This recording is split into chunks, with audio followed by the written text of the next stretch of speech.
Fleet Commander Jurek had spent 34 years learning what dangerous looked like. He had learned it on the scorched surface of Veth Minor, where pirate syndicate commanders had tried to negotiate with guns already pointed at them. He had learned it in the outer reach engagements, where three planetary governments had looked at his fleet through their observation windows and made the correct calculation about their odds. He had learned it in 312 engagements across 4 decades of service to the Varric Dominion in every variety of vessel and every configuration of threat the galaxy had managed to assemble against him. He had never learned to see it in something small and still and silent.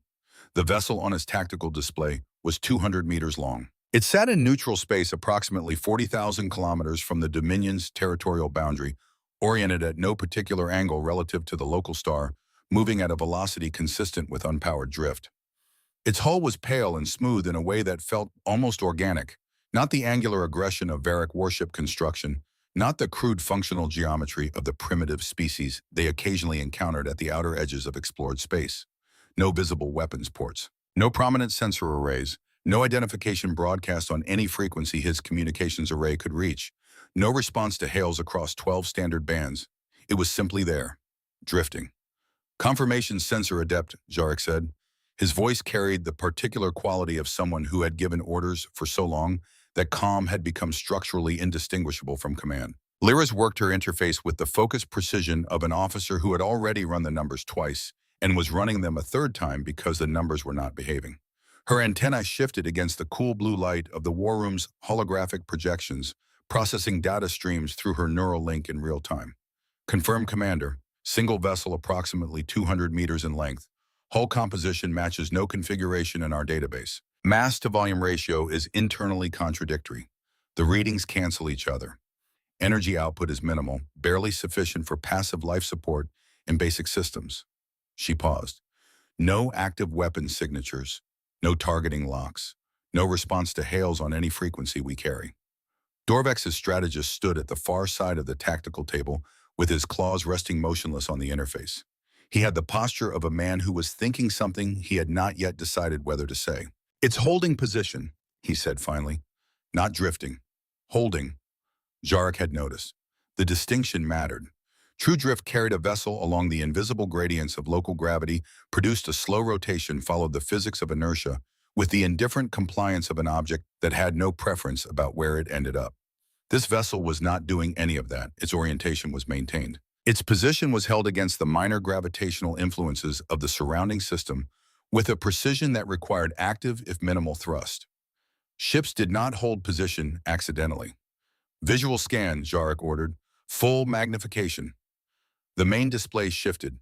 The vessel filled the frame and Jurek absorbed every detail with the attention of a man whose survival had depended for 3 decades on seeing things correctly the first time. The seamless curves of the hull that seemed grown rather than fabricated.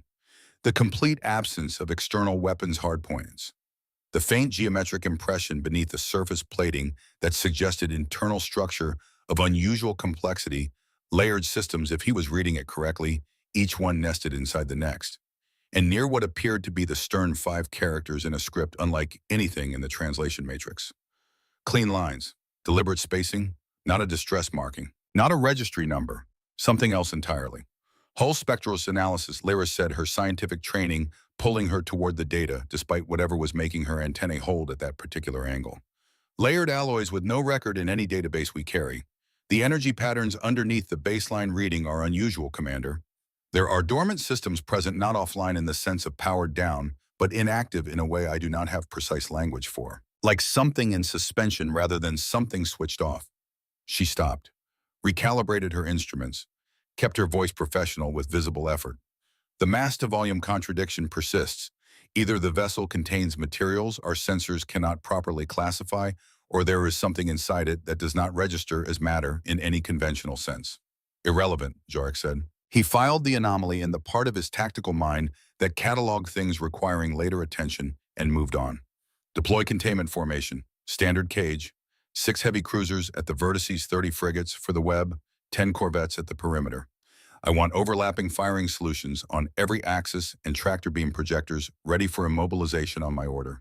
We board within the hour. Dorvex cleared his throat, the specific sound of a subordinate approaching the boundary of his authority without crossing it. "Commander, If this represents an unknown technological paradigm, perhaps additional intelligence before them, we have 47 warships, Jarek said. He kept his voice level. It was not difficult. He had said versions of this sentence before. If this vessel poses any meaningful threat to 47 warships, the Dominion has already lost this sector, regardless of what additional intelligence we gather. Proceed. The silence that followed was professional acknowledgement made audible.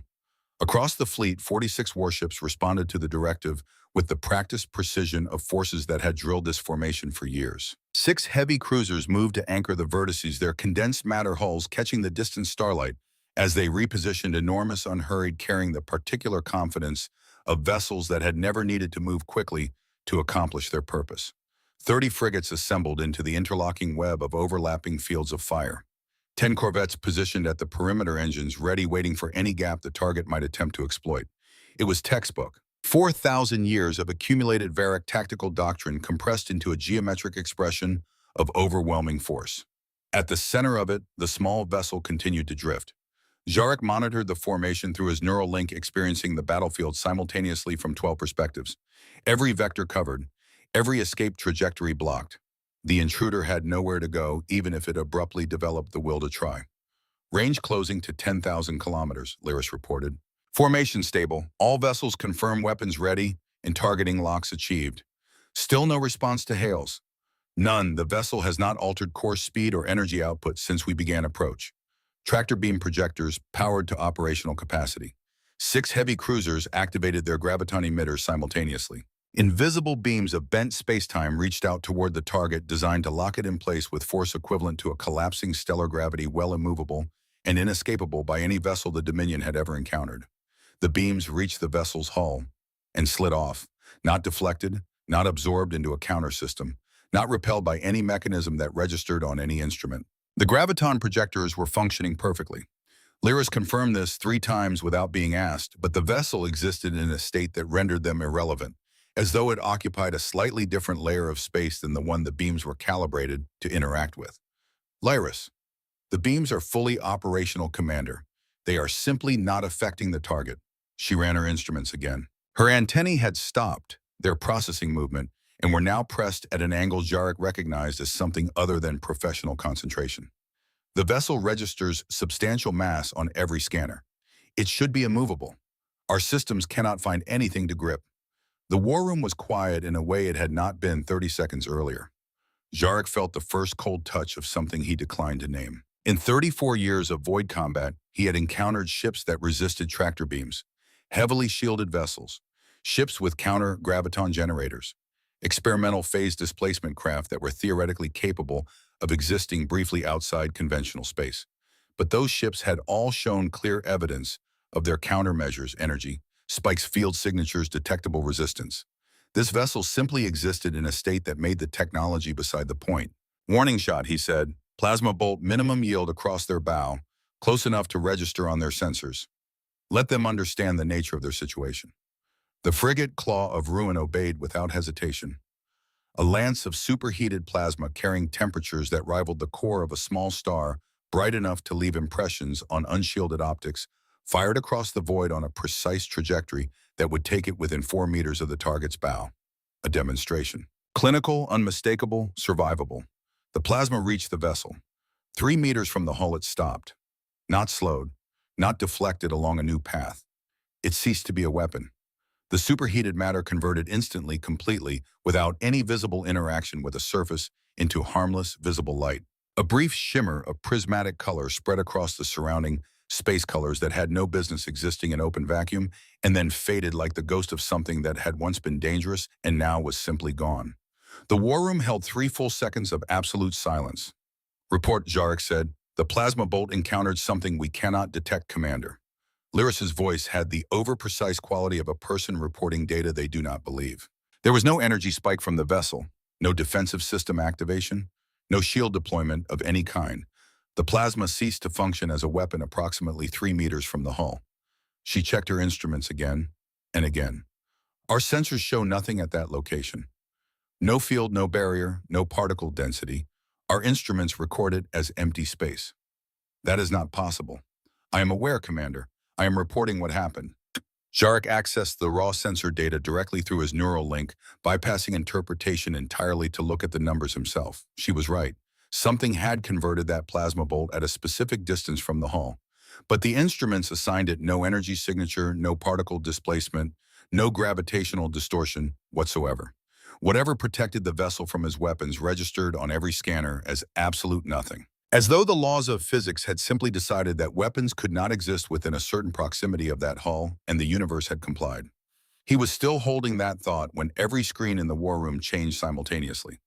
Not a system error, not communications static, a clean, instantaneous replacement of every display, all of them showing the same thing in incoming transmission on a single frequency. A frequency that sat outside the standard diplomatic range, outside the emergency range, outside any category in the Sovereign Talon's communications protocol library. A frequency his array had to physically recalibrate its receivers to access. "They're responding," Lyra said. The voice that came through the war room speakers was human. Female.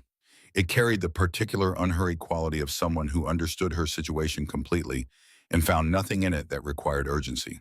When she spoke, it was not with the cadence of someone choosing words carefully. It was the cadence of someone who had already chosen them long before this moment. Varric Dominion Vessel Sovereign Talon.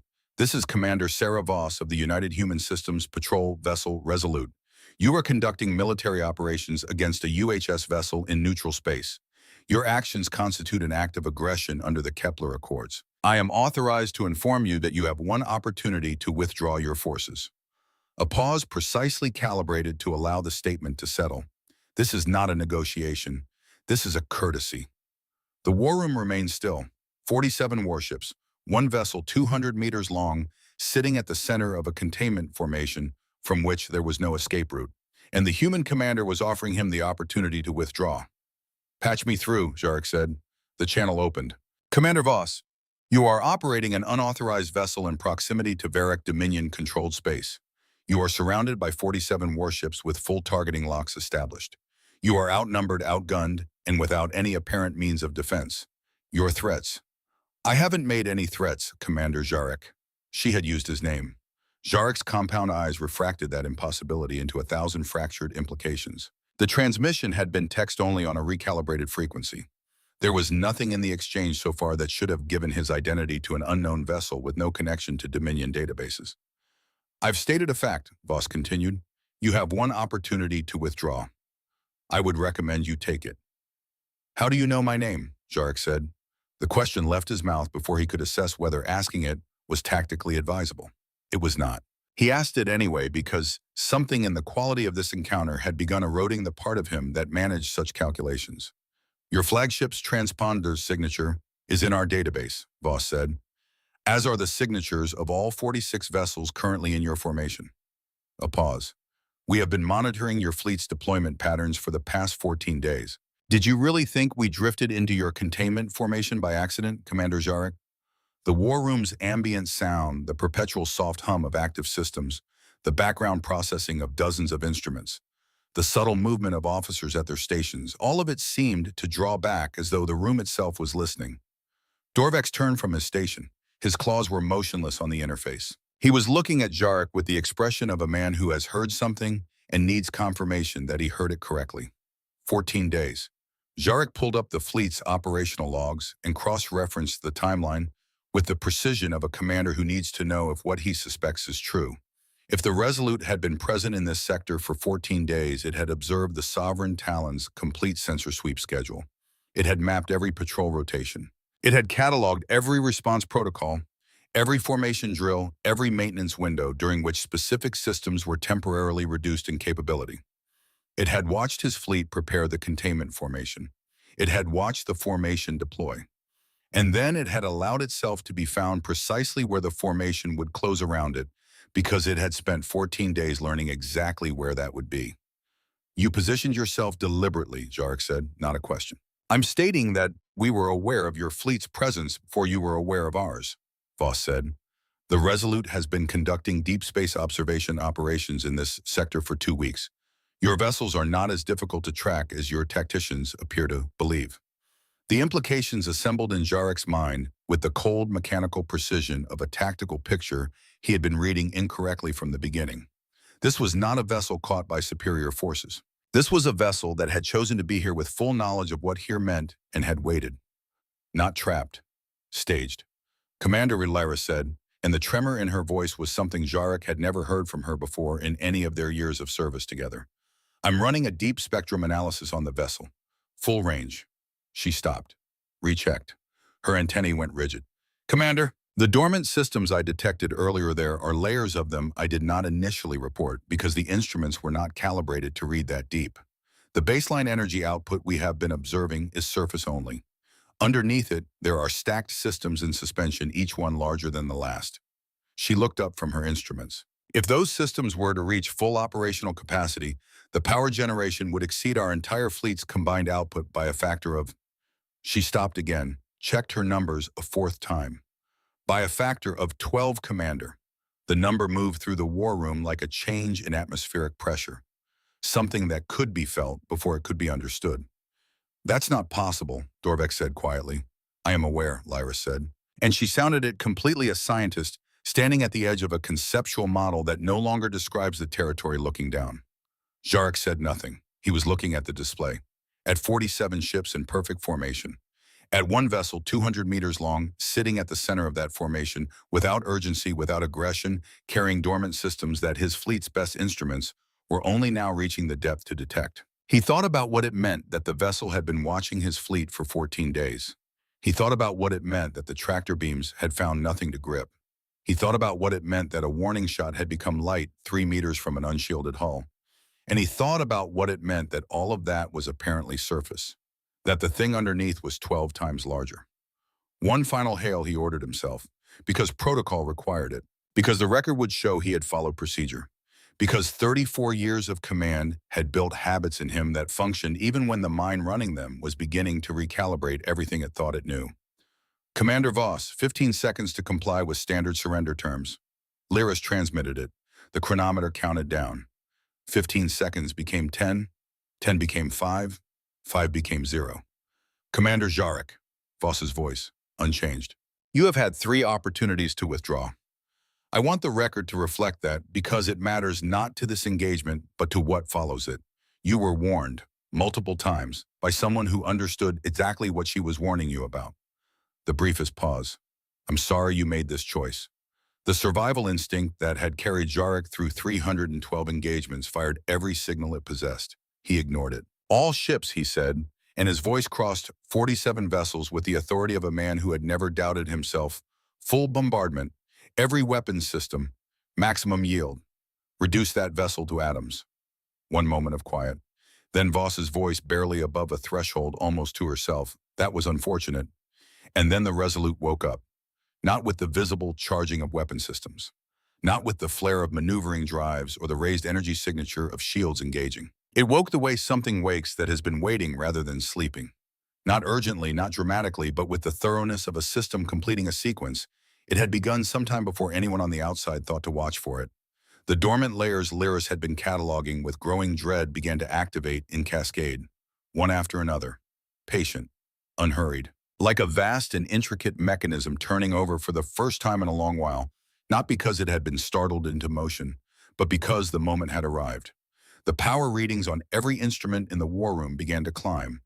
Jarek gave the order to fire. The void became light.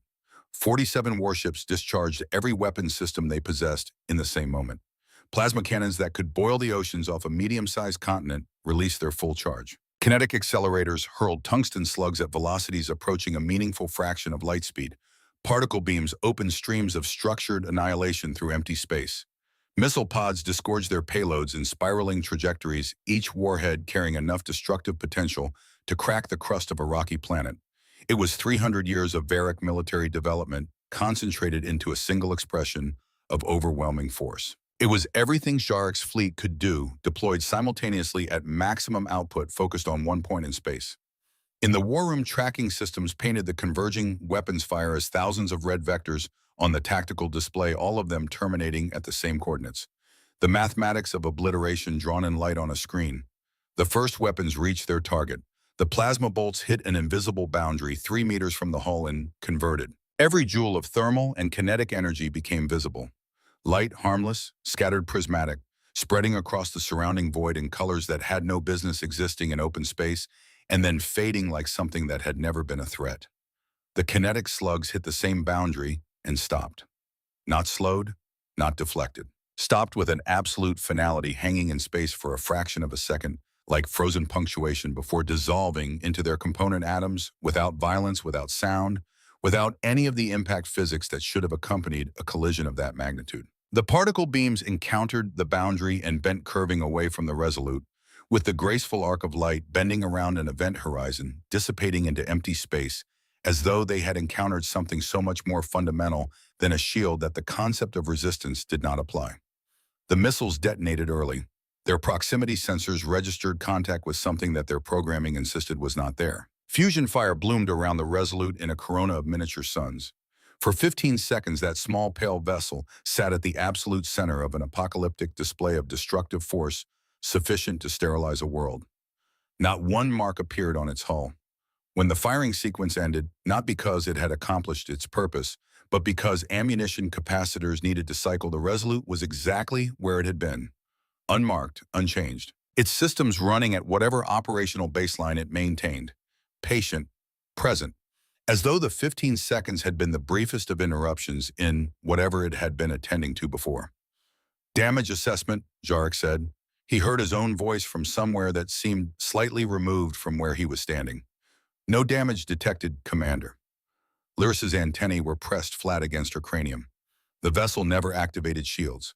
Its defensive systems never engaged. We did not overload them or penetrate them.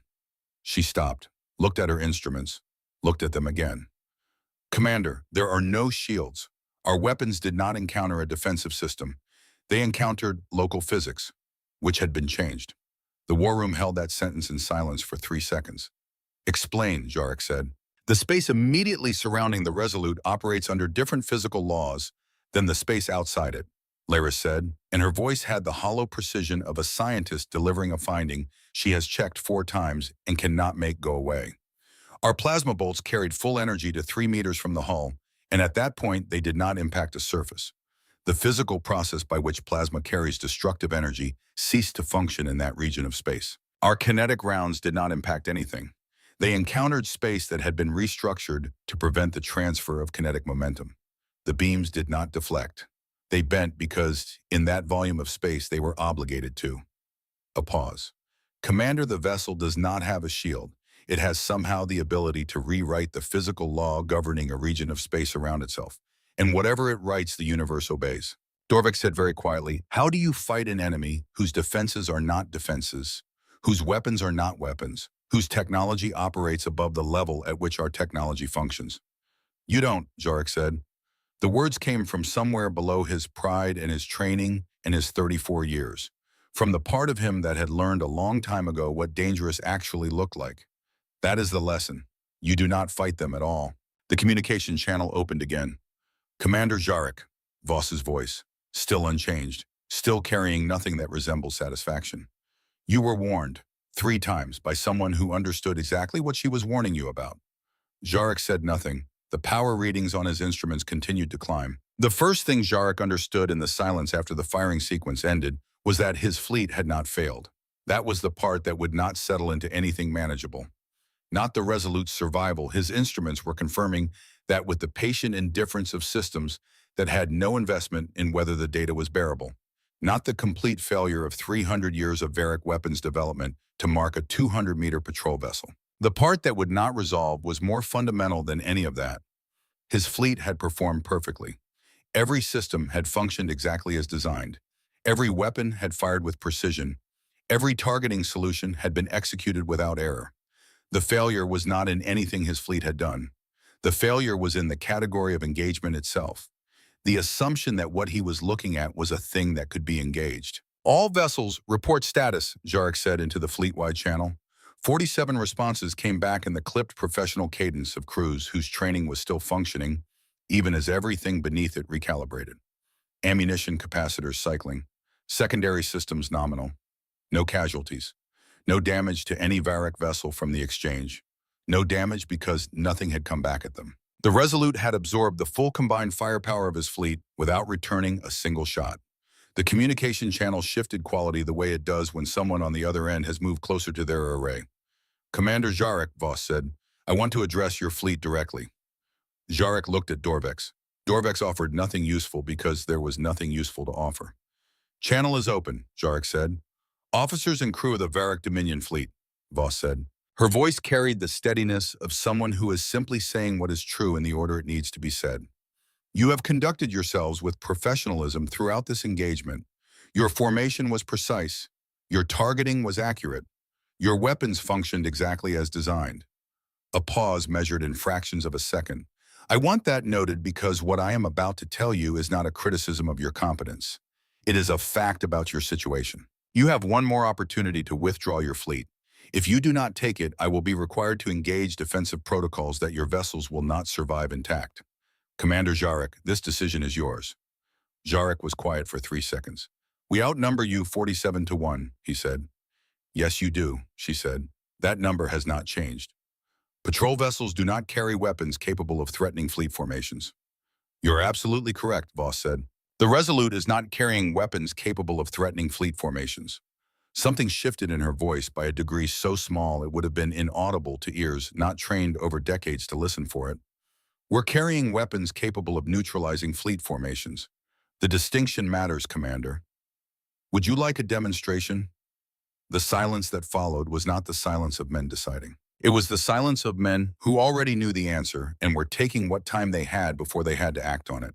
Jarek moved his claws toward the firing authorization panel, held them there. 34 years of void combat held them there with him because 34 years of void combat had burned certain principles into his operational thinking at a depth below pride, below doctrine, below every habit of command he had ever built. When an enemy remains calm in the face of overwhelming force, they know something you do not. He had said that to subordinates. He had written versions of it in tactical assessments. He had watched the principle prove itself across 312 engagements. He had never expected to be standing on the wrong side of it. Defensive protocols, he said carefully. What does that mean precisely? It means I have exhausted the options available under standard diplomatic engagement protocols, Voss said. It means that at this point, my vessel's automated systems will respond to continued hostile IE positioning without requiring my direct authorization. And it means, Commander Jarek, that I am still asking you to withdraw because I would prefer you to leave this encounter with your crews alive and your vessels intact. The briefest pause. But I need you to understand that I am no longer the only one making that decision. The Resolute is so. Dorvex said barely above a threshold so that only Jarek could hear. She is not bluffing, Commander. Jarek looked at the tactical display, at the power reading still climbing on the Resolute cascade after cascade of dormant systems, completing their activation with the unhurried thoroughness of something that had all the time it needed. He made his decision. Not the decision Dorvex feared, the other one. Commander Voss, I am requesting a demonstration of minimum operational capability. A pause. 1 second. 2. Understood, Commander Jarek. Engaging defensive protocols at minimum threshold. Please instruct your crews to remain at their stations. The Resolute's hull plates shifted. Subtle. The kind of movement sensor arrays register before eyes do. Not the dramatic deployment of weapon systems, simply a redistribution of the hull surface. Apertures appearing where no apertures had been smoothly and without ceremony. Like a mechanism completing a movement, it had begun long before anyone thought to watch for it. Empty spaces in the hull that carried no energy signature that registered on instruments as gaps rather than systems. A pulse came from them. Not light, not radiation, not plasma or particles or any energy form in the Varric classification system. The instruments registered it as a propagation through space that moved faster than light and passed through the hulls of every vessel in the formation as though those hulls were simply not relevant to its path. It took less than 2 seconds from emission to complete propagation across the entire formation. 12 ships went dark. Not destroyed, not burning, dark. The frigate Claw of Ruin, which had fired the warning shot at the Resolute less than an hour earlier, lost every system simultaneously.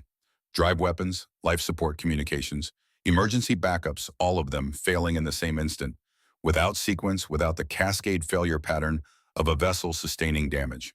Every system stopped functioning at once, as though the concept of powered operation had been subtracted from the vessel entirely. The heavy cruiser Eternal mandate went dark a fraction of a second later. Then 10 more ships scattered through the web of frigates and corvettes, each one going from fully operational to completely inert between one sensor reading and the next. 12 crews now floated in cold darkness, with whatever air their hulls contained and whatever warmth the bulkheads could hold against the temperature of open space. "Report," Jarek said, flat, professional. The voice of a man whose training still functioned. 35 vessels responded, 12 did not. "Lyris, what was that?" She stared at her instruments for a long moment. Not reading them, she had already read them. Looking at them the way a person sometimes needs to look at something even after they have understood it, because the understanding requires more than a single pass. "A pulse," she said, "electromagnetic in the broadest sense, propagating through subspace rather than conventional space, which is why it traveled faster than light and why our shielding provided no interference. It targeted electronic and computational systems with complete selectivity, biological tissue, mechanical components, structural materials, all entirely unaffected. Only powered technology." She stopped. "Commander, our shields were fully raised when that pulse passed through them. It did not overload them. It did not penetrate them. It ignored them the way light ignores a medium it does not interact with." "Classification," Dorvex said. "Weapons category." Laris looked up from her instruments. She looked at Dorvex. She looked at Jarek. Her scientific composure had not broken. It was still present, still functioning, but it was functioning around something that it could not incorporate. "I cannot classify it as a weapon, Commander," but she said. "I have cross-referenced the energy signature, the propagation pattern, the targeting selectivity, and the activation sequence against every weapon system in our database and against every theoretical weapon system our research divisions have developed in the past 2 centuries. It matches none of them." She paused for 2 full seconds. "What it does match within a tolerance of 94% is the startup diagnostic cascade of a large complex vessel transitioning from low-power standby to full operational status." Dorvex said very carefully, "I don't understand what you're telling me." "I am telling you," Lyris said, "that what just disabled 12 of our warships was not a weapon. It was the Resolute completing its startup sequence. The pulse that propagated through our formation is the electromagnetic effect this vessel produces when it finishes the process of turning on." She looked at the display, at the small, pale vessel sitting in the center of the formation, its systems now fully active and reading at levels that still exceeded the measurement capacity of Varric instruments. "Commander Jarek, it did not attack us. It turned on. 12 of our ships were disabled by the process of it turning on." The war room held at us in silence. "That was 15% capacity," Voss said through the open channel. Her voice carried the same quality it had held throughout, not triumph, not satisfaction, but the particular weight of someone who had hoped very much that it would not be necessary to reach this point. "Defensive protocols only. I targeted your ship's systems, not your crews.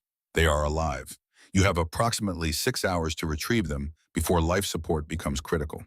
Jarek looked at his tactical display and did not speak for what the chronometer told him was 4 seconds and what felt significantly longer. 15%, he said. Not a question. A man placing a word into the air to see if reality would confirm or deny it. 15%, Voss said.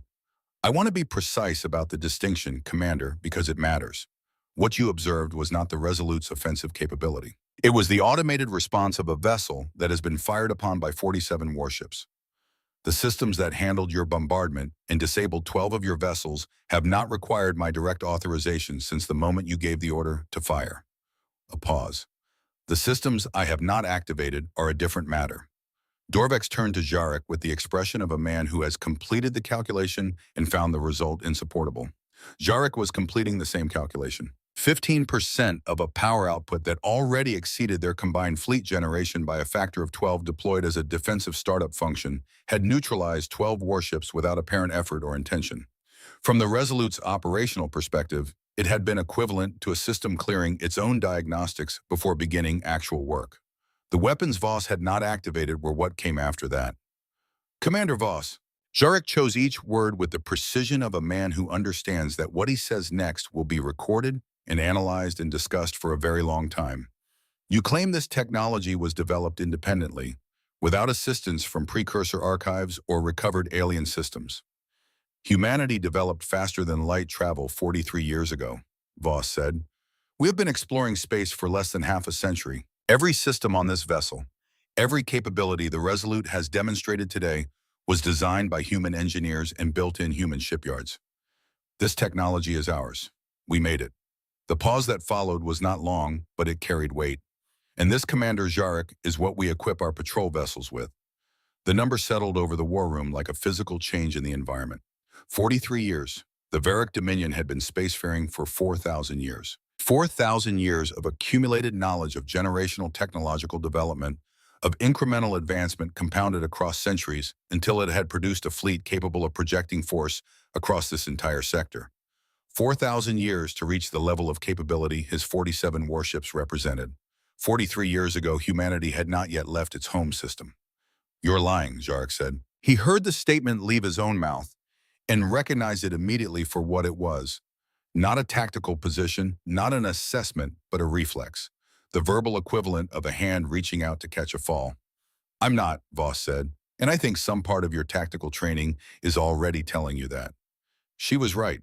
The instruments were right. The plasma that had become light and the kinetic rounds that had stopped, and the 12 dark ships in his formation and the startup sequence that had disabled them all confirmed it with the patient, indifferent precision of data that has no reason to care about being convenient. "Commander," Lyris, her voice had a quality he had never heard from her in all their years. "I'm receiving an intelligence relay from High Admiral Vorkin's command. Priority Alpha." In 34 years, Jarek had received exactly 2 Priority Alpha communications. Both had been civilization-level events. Rogue AI systems in the third sector, a quantum singularity event in the outer reach. Both had reshaped Dominion strategic reality for decades. On screen, he said, it was a data packet, sensor logs, engagement reports, fleet status, updates from 17 Varric vessels across 4 separate sectors compiled and transmitted through the quantum relay network that made interstellar communication instantaneous across stellar distances. He read it. Patrol Squadron Vorthis, operating in the Kelvin expanse, encountered a human research vessel conducting survey operations, ordered it to withdraw. The vessel declined and demonstrated faster than light travel without entering hyperspace, accelerating past light speed in conventional space without the spatial distortion all known FTL systems produced. The squadron had been unable to pursue, track, or intercept by any means available. Defense Station Krep Arimoth, positioned near the outer reach boundary, detected a human vessel conducting close observation of a neutron star inside the stellar exclusion zone that every known spacecraft avoided because the gravitational and radiation environment at that range was lethal to any hull material in the database. The vessel had entered the zone, conducted its survey, emerged with complete spectroscopic data. When hailed, it had responded politely. When informed of territorial violation, it had noted the information and continued on its route. Border Fleet Gamma 3rd Sector surrounded a human diplomatic transport and denied it passage through Dominion space. The transport had activated a stealth system that rendered it undetectable, not merely to sensors, but to direct visual observation. The fleet had fired on its last known coordinates. The transport had reappeared 10,000 kilometers away undamaged and requested passage again. Passage had been granted. 43 encounters, 17 Varric vessels across 4 sectors over 6 months, each one a variation on the same engagement. Each one resolved the same way, not through negotiation, not through standoff, but through the quiet, deliberate demonstration that Varric force was not a relevant factor in the engagement, followed by an offer of withdrawal that the Varric vessel had eventually accepted. In not one of the 43 encounters had a human vessel initiated hostility. In every single case, the Varric vessel had made the first aggressive move. In every case, the humans had responded with exactly enough force to establish the point, and not one unit more. "Commander?" Dorvik's voice was quiet. He was still looking at the data relay. "They have been doing this for 6 months, 43 encounters across 4 sectors, and in every single one," "I see it," Jarek said, "they are not reacting to us.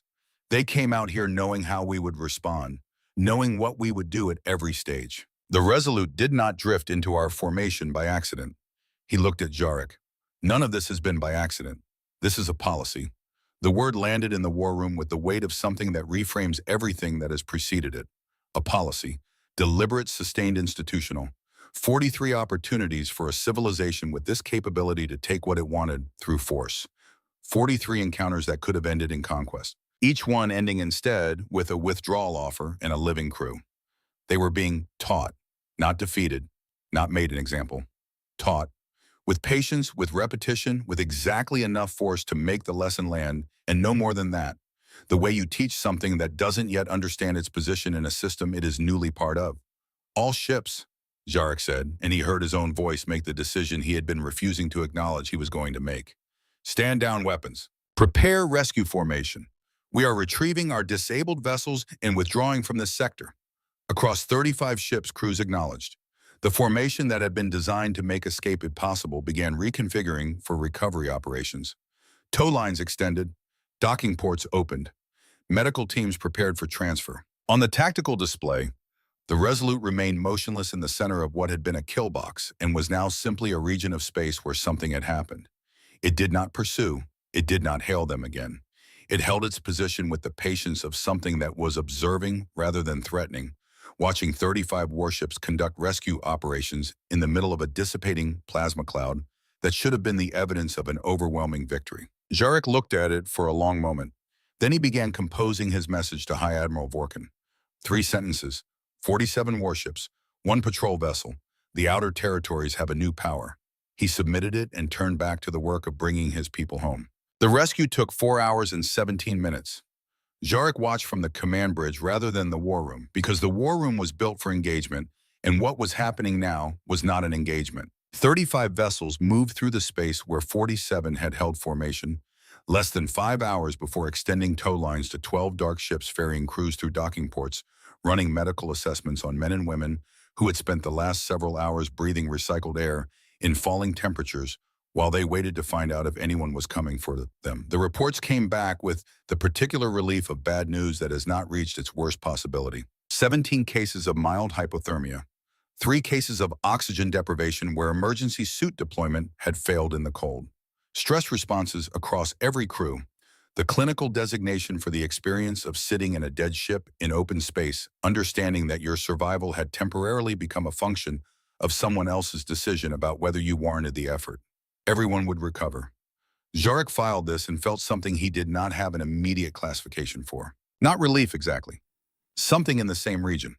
The awareness that an outcome which could have been catastrophic had not been, and that this was not the result of chance or error on the part of the entity that had determined the outcome.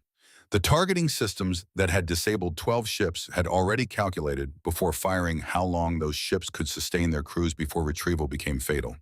The 6-hour window had not been approximate. It had been established in advance with the confidence of a system that knew precisely what it had done and precisely what came next. The Resolute held its position throughout. Minimal power output. Patient. Observing.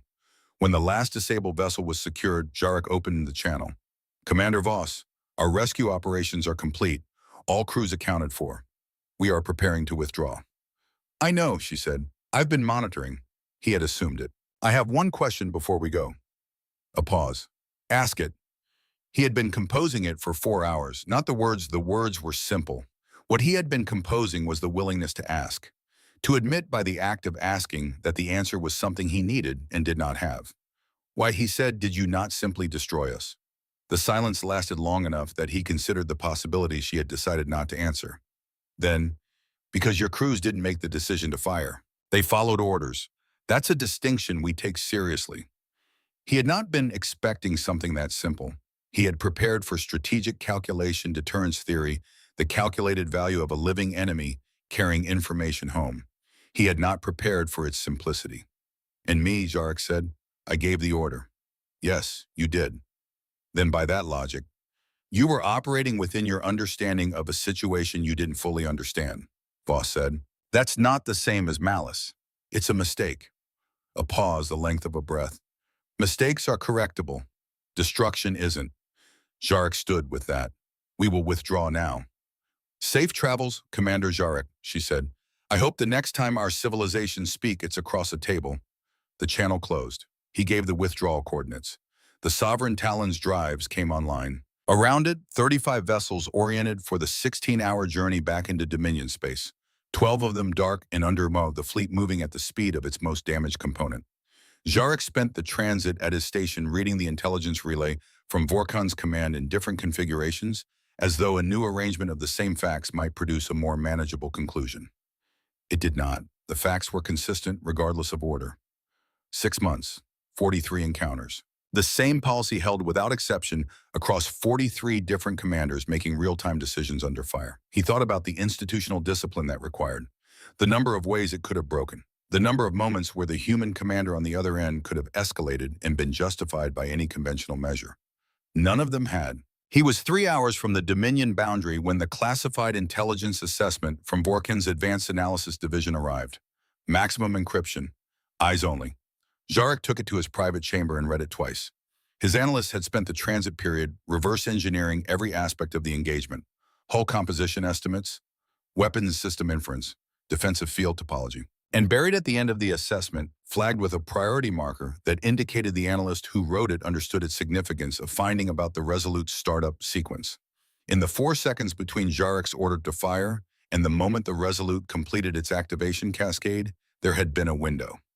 A brief specific interval during which the defensive field had not yet reached full initialization. The Varric Dominion, possessed in classified prototype form at a research facility in the Outer Reach, a theoretical weapon designated the Resonance Disruptor. It had never been deployed in combat. Its targeting requirements were extraordinarily complex, but in that 4-second window, according to the analyst's modeling, it might have penetrated whatever the Resolute's field became once fully active. Might, theoretically. In 4 seconds, that would not repeat. Jarek set the document on his desk and looked at the viewport for a while. He had not used the Resonance Disruptor because it was not aboard the Sovereign Talon. It existed as a prototype in a facility he had never visited. That was the simple truth of the tactical situation. But the assessment contained something else, a secondary finding that his analysts had flagged with even greater care. The Resolute's sensor capability, based on everything it had demonstrated, was sufficient to have detected the Resonance Disruptor research program through intelligence channels well before the engagement. A vessel that had been monitoring his fleet's transponder signatures, patrol routes, and response protocols for 14 days would have been monitoring Dominion research facility signatures as well. If they could track 43 separate vessels across 4 sectors over 6 months, and they demonstrably they had access to classified program signatures. They knew the Resonance Disruptor existed, or they knew something like it existed. A civilization with 4,000 years of weapons development would produce somewhere in its research programs something capable of exploiting a startup window. They would have calculated for it. They had entered the engagement with that calculation complete, and they had deployed the Resolute here anyway, had positioned it precisely within his formation, had waited through 14 days and the deployment of 47 warships and 3 warnings in a full bombardment, and had begun its startup sequence with the knowledge that a 4-second window of genuine vulnerability was opening and closing in real time. It had accepted that vulnerability deliberately. Because the alternative, entering the engagement with the defensive field already at full initialization, already impenetrable before the first hail was transmitted, would have meant something different. It would have meant an ambush. A demonstration designed to eliminate any possibility of Jarek making a different choice. A display of capability without any space for him to be anything other than its audience. Instead, the Resolute had accepted 4 seconds of real risk. 4 seconds during which Jarek might have had access to something capable of using the window. 4 seconds during which the engagement could have gone differently. 4 seconds that existed in the encounter not as an oversight, but as a deliberate architectural feature, empty space built into the design of the event space. That meant we are giving you a genuine choice rather than a foregone conclusion. He had given the order to fire. The window had closed. The Resolute had done what it was built to do, but the 4 seconds had been real. The vulnerability had been genuine, and its presence in the engagement had not been an accident. It had been an offer. He thought about Commander Voss sitting on that bridge, watching his fleet's weapons power up, knowing the window was open, holding position. Not because she had no other option, because the doctrine required it, and because the doctrine was right, and because 4 seconds of accepted risk on behalf of the possibility that the engagement could be avoided was worth more than the certainty of an invulnerable approach. She had given him a real choice. He had made the wrong one, and she had responded with exactly enough force to make the point and had then given him the time to retrieve his people and go home. Jarek stayed at his viewport for a long time, looking at the stars, at the space his fleet was crossing toward a boundary that now felt like a threshold rather than a line, at the darkness through which somewhere behind him a human patrol vessel was resuming whatever observation work it had been conducting before 47 warships had made the catastrophic decision to surround it. Then he opened the request for transfer to the Diplomatic Liaison Division and submitted it. He began studying human communication protocols that same evening. There was a great deal to learn. He intended to learn it properly. The Sovereign Talon crossed back into Dominion space at 0400 shipboard time. High Admiral Vorkin's office requested a full debrief within the hour. Jarek spent 2 hours transmitting every sensor log, every communication record, every instrument, reading from the engagement. He answered 47 questions. He made 3 recommendations about first contact protocols. And then at the end of the debrief, he told Vorkin about the 4 seconds. The High Admiral was quiet for an extended moment. "You're telling me they accepted a vulnerability deliberately?" "The analysis supports that conclusion," Jarek said. "I cannot confirm intent with certainty. I can confirm that the window existed, that they possessed the sensor capability to anticipate it, and that they entered the engagement anyway." "To give you a genuine choice," Vorkin said. "That is my interpretation." Another silence. When Vorkin spoke again, his voice had changed in a quality Jarek had not heard from him before. "The Council is convening. We're opening diplomatic channels with the United Human Systems. Full ambassadorial protocol. Neutral site." A pause. "The transfer request to diplomatic liaison, I saw it. I assumed you would, sir." "Approved. Effective immediately." Vorkin looked at him steadily through the holographic link. "Learn everything you can, Commander." The channel closed. In a facility built into the granite of a Colorado mountain range, Admiral Rupert Calloway was reading the Resolute's after-action report when Secretary Elspeth Granger came in without knocking, which she had been doing for 4 years and which Calloway had made his peace with after the first 6 months. She set a cup of coffee on his desk and took the chair across from him. 17 governments in 9 hours, she said, all requesting formal diplomatic engagement. The Varric Dominion's request came in 40 minutes ago. High Admiral Vorkin signed it personally. She looked at her coffee. "They're proposing the Kepler Expanse for a neutral summit." "I saw it." Calloway looked at the report in his hands. 1 page. Voss's name at the bottom, her signature clean and unhurried. "Minor territorial incident. Resolved without casualties. Recommend diplomatic follow-up." "She always files the same way," he said.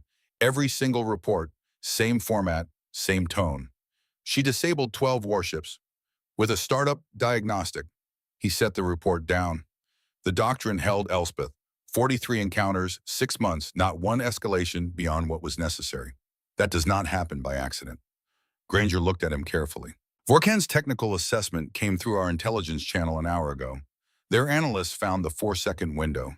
They know we knew about it." "I expected them to find it," Calloway said. He looked at the map on his office wall, 43 marked points across the sector, each one a timestamp and an outcome. "When they work through what it means that we knew the window existed, that we entered the engagement. Anyway, they'll understand what the 4 seconds were. We gave their commander a choice that was genuinely a choice. Not a demonstration designed to leave him no option, but to watch." He picked up his coffee. "That understanding is worth more than appearing invulnerable." "It's a risk," Granger said. "It's a foundation," he said. "You don't build a relationship across 4,000 years of history on the appearance of invulnerability. You build it on the fact that when you had every reason to make the situation easy for yourself, you made it honest instead." He looked at the map for a moment longer. "Draft the response to all 17 governments. Neutral site. Kepler Expanse. 4 weeks." She left him to his reading. The summit convened on schedule. 17 delegations. Centuries of accumulated territorial anxiety in a single room. Granger had spent 20 years in rooms where the wrong word changed trajectories. She knew how to hold a position without appearing to hold a position, how to give ground on the things that did not matter in order to anchor on the things that did. The first week was genuinely difficult. 17 governments meant 17 different calculations about what humanity's emergence meant for power structures that had been stable for generations. There were sessions that ran 11 hours without resolution, translation failures requiring full days to untangle. 3 separate occasions where delegations were addressing different questions simultaneously and had to be walked back to common ground. On the 9th day, the Varric delegate, a senior diplomatic officer named Thesk, who had 20 years of interstellar negotiations and had not previously been the smallest power in any room, asked the question that had been present in the chamber since the first session. "If your intentions are as you describe them," Thesk said, "what assurance can you provide beyond your word? 6 months of encounters that you controlled the conditions of that is your evidence. What prevents conditions from changing?" Granger looked at him for a moment before answering. "We have been in contact with your civilizations for 6 months," she said. In that time, we have been threatened, surrounded, and fired upon 43 separate times across 4 sectors by 16 of the governments represented in this room. She let that land. We have disabled ships. We have defended our vessels. We have not conquered a single system, claimed a single resource, or demanded a single concession through force. She looked around the chamber at the 16 governments that had fired on human vessels and been responded to with minimum necessary force and an offer of withdrawal. Our intentions are not proven by our words. They are proven by 6 months of actions you have on full record. I recommend reviewing them. Thesk was quiet for a long moment. The translation system processed something that required unusual care because the concept did not appear frequently in Varric diplomatic records. He said, "That is a fair point. The Kepler Accords were signed on the 21st day of the summit. 17 signatories. The agreement recognized humanity's right to explore, to establish presence in neutral space, and to defend its vessels. It established territorial negotiation protocols for regions where human exploration overlapped with existing claims. It created a standing diplomatic forum. And it included a provision committing the United Human Systems to a defensive rather than offensive military posture pending formal territorial agreements. Every delegate who signed it understood without anyone saying it directly that the provision cost humanity nothing. They were already operating that way. Had been for 6 months across 43 encounters without exception. The Accords did not constrain what humanity could do. They described what humanity had already decided to be. That distinction was the entire point, and the 16 governments in the room who had received demonstrations of the underlying capability understood it with perfect clarity. The summit ended. Delegations returned to home systems, carrying the Accords, and the quiet that settles over people who understand they have witnessed something that will be in the histories. 48 hours after the Sovereign Talons returned to Dominion, Space Fleet Commander Jarek stood before the Council of Hierarchs in the Hall of Hierarchs at the seat of Varric government. The hall was older than most of the tactical doctrine he had spent his career executing.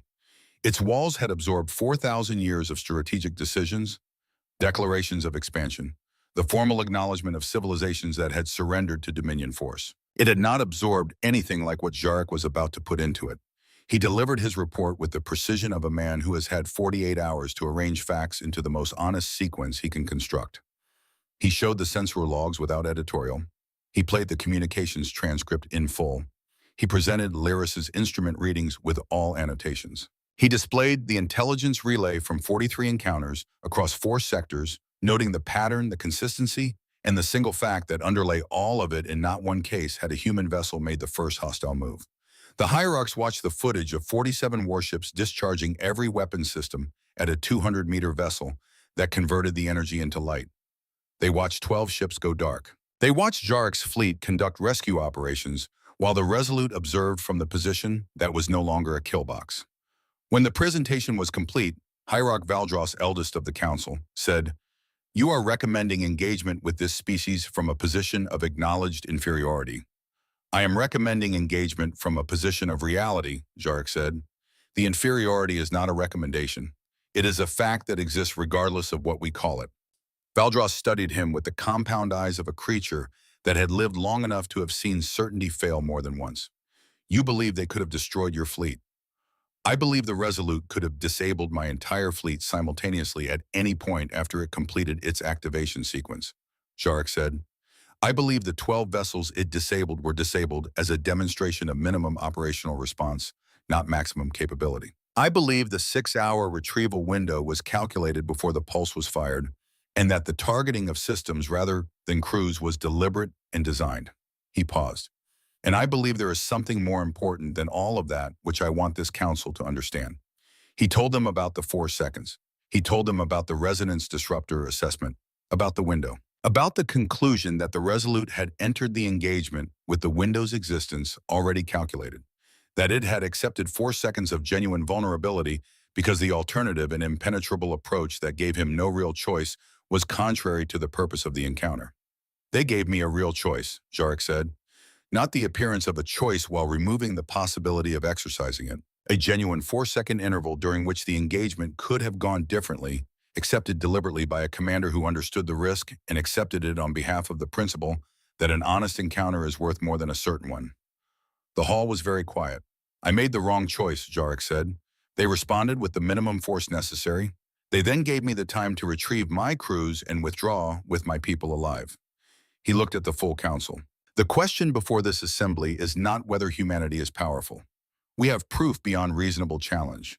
The question is whether we are wise enough to understand what their restraint actually means. Which is, Valdros said, that they have decided who they are, Jarek said. At an institutional level across 43 encounters with 43 different commanders, they have held to a single consistent decision about what kind of power they want to be. A species that accepted a 4-second window of genuine vulnerability against a fleet that outmassed them by a factor of thousands, because they believed the enemy in front of them deserved a real choice rather than a staged conclusion. He looked at the council. That is not restraint born from weakness. That is restraint from a position so confident in its own capability that it can afford to offer honesty instead of certainty. They don't need to prove anything through conquest. They already know what they are. Hierarch Valdros was quiet for a long time. When he spoke, it was with the deliberateness of someone who has reached a conclusion and is choosing words to match its weight. Motion to establish formal diplomatic relations with the United Human Systems, Valdros said. Priority status, full ambassadorial delegation. Someone find out what they actually want from this, because a species this powerful always wants something. Jarek left the chamber understanding that the hierarchs were wrong about that last part. Humanity did not want territory. They did not want tribute or submission or the formal acknowledgement of superiority that every powerful civilization in 4,000 years of dominion history had eventually demanded. They wanted something more difficult to calculate and more durable in effect. A seat at the table, as equals. And they were willing to demonstrate overwhelming capability over and over across as many encounters as necessary until every civilization they met understood that their position at that table was not a request. It was a statement of existing fact. The notification of the Kepler Accord's ratification reached the Resolute via standard relay, while Voss was running a long-range scan on a binary system 12 light hours out. The system had been producing gravitational readings inconsistent with its estimated mass, either a measurement error in the original survey or an uncatalogued body in an unstable region. Either way, it needed attention. Lieutenant Brennan had flagged it 3 days ago. Voss read the diplomatic summary, noted the key provisions, and returned to her sensor array. The binary system resolved on the display. 2 stars in close orbit, their gravitational interaction producing the characteristic distortion pattern that complicated calibration across this entire region. And there at the edge of the reading, a mass signature the original survey had missed. Something small and dense orbiting stable between the 2 stars at a distance that should have been visible in the first pass and had not been. Rocky, probably, a few hundred kilometers across. Sitting in a region of space that no survey had examined closely because there had been no particular reason to. Until now. Log it, Voss said. Preliminary survey forward to the Exploration Division. Logged, Brennan said. She looked at the stars on the forward display. Billions of them in this region of the galaxy alone, and the catalogs barely touch what was actually there. 43 years since the first FTL drive had fired in a shipyard above the Florida coast. 43 years to get here to this exact moment in this sector, with 17 signatures on a document that had not existed 6 months ago and would shape the next century of interstellar relations. She thought briefly about the 4 seconds, not with pride, not with the retrospective satisfaction of an outcome achieved, with the specific clear-eyed awareness of a commander who had accepted a risk because the doctrine required it and had understood when she accepted it that the doctrine was right. The Resolute had held a genuine window open for 4 seconds while 47 warships powered their weapons, because a choice that carries real stakes is more honest than a foregone conclusion, and honesty was the only foundation on which what came next could actually be built. Jarek had made the wrong choice. Eventually, he had made the right one, and now 17 governments had signed an agreement that described what humanity had already decided to be, and the galaxy had a structure to grow into that had not existed before. That was how it was supposed to work. Not perfectly and not without cost, but honestly. With real choices offered and real consequences when they were made badly, and real mercy extended when the consequences had run their course. Outer boundary in 15 minutes, Brennan said from his station. Thank you, Lieutenant. The binary system continued resolving. The rocky body's surface features sharpened into definition, ancient, cratered, undisturbed by any process more recent than the formation of the system itself. The mineral signature would take the geology division days to fully characterize. It would probably not amount to anything dramatic. Most things found this way did not amount to anything dramatic for a very long time, but it was known now where it had not been known before. Added to the catalog. One more entry in the long accumulation of data that was the actual work of being out here. Not the demonstrations, not the encounters, not the careful, disciplined business of introducing humanity to a galaxy that had not been expecting it, but the quiet, patient observation of a universe that was larger and stranger than anyone's models fully described. In Cheyenne Mountain, Calloway walked a corridor carrying a physical copy of the signed Kepler Accords for the permanent archive. He had maintained a physical archive since his first posting for reasons that had to do with the specific vulnerabilities of digital storage in environments where the wrong event could corrupt every system simultaneously. He had never stopped. He paused in the corridor and looked at the signatures, 17 of them, governments representing civilizations ancient before humanity had written anything down. All of them having fired on human vessels, or having watched their neighbors fire on human vessels, or having run the calculation on what it would mean to fire on human vessels, and concluded that the question was not theoretical. All of them now signed to a document that cost humanity nothing and gave the sector a structure it had not previously had. He thought about a junior officer named Daniel Voss who had died in a frontier engagement 4 years ago because two civilizations had encountered each other with no framework for what to do next. He thought about his sister on a patrol vessel 12 light hours from a binary system who had spent 6 months helping build that framework, one careful, precise, honest encounter at a time, who had sat on her bridge for 4 seconds with a genuine window open and 47 warships pointing weapons at her hull and had held position because the doctrine required it and because the doctrine was right, who would file the entire event as a minor territorial incident. He put the Accords in the archive, stood for a moment in the corridor, in the granite cold of a mountain that had been standing since before the first human wrote anything down. Then he turned off the light and went home through hallways that carried 40 years of strategic decisions in their walls under a sky he could not see from where he was, but knew was there. The Resolute stayed on its patrol route. The stars burned at whatever rate their mass required, indifferent to the 17 signatures and the 43 encounters, and the 6 months of discipline that had preceded them. The universe did not keep score. It did not mark the occasions when the species, moving through its light, made choices that mattered. It continued in all directions at once enormous and old, and entirely unbothered by what anything inside it decided to do. But the civilizations navigating that light were keeping different records now, writing down a new understanding of what power looked like in this part of the galaxy. Not the understanding of what humanity's technology could do. That calculation was still running in research divisions across 17 governments and would continue for a generation. The other understanding, the one underneath everything else, the foundation that the rest of it rested on. A species had arrived, more capable than anything else in the sector by any measure that applied. It had spent 6 months introducing itself through 43 encounters, each one provoked by someone else, each one responded to with minimum necessary force and an offer of withdrawal, each one ending with every crew alive. It had accepted a 4-second window of genuine vulnerability in the middle of a combat engagement because it believed an honest choice was worth more than a certain outcome. It had sat across a table from 17 governments and asked for a seat as an equal, and had meant it in the specific way that only a species confident enough in its position to offer honesty instead of leverage actually means it. And when the galaxy had finally understood what it was dealing with, the understanding had arrived without a single civilian casualty, without a single system taken by force, without a single moment when humanity had used its capability as anything other than a last resort after every other option had been offered and declined. Not because it couldn't, because it had decided not to.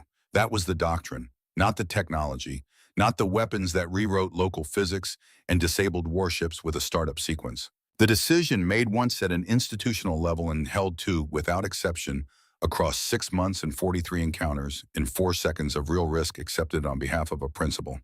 Power is not what you are capable of. It is what you choose.